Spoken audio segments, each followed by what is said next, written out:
તારાપુરમાંથી 17 લાખ રૂપિયાની નકલી ચલણી નોટો ઝડપાઈ। ચિલ્ડ્રન બેંક ઓફ ઇન્ડિયાના લખાણવાળી 500ના દરની કુલ 3,400 નોટો ઝડપાઈ છે। પોલીસ ફરિયાદમાં 7ના નામ સામે 4 આરોપીઓની ધરપકડ કરવામાં આવી છે। ચિલ્ડ્રન બેંક ઓફ ઇન્ડિયાવાળી નકલી નોટો માર્કેટમાં પહોંચાડવાની હતી તે પહેલાં તારાપુર પોલીસ દ્વારા આરોપીઓને ઝડપી પાડ્યા છે। આરોપીઓએ 50 લાખ રૂપિયા રોકાણ કરી અને 1 કરોડની નકલી નોટો ખરીદી અને લોકોને પધરાવવાનો હતો પ્લાન।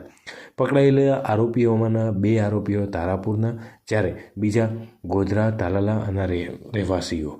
માલમુદ્દા સહિત આરોપીઓને વધુ તપાસ અર્થે તારાપુર પોલીસે આણંદ એસઓજીને હાલ સોંપ્યા છે અને વધુ તપાસ હાથ ધરી છે।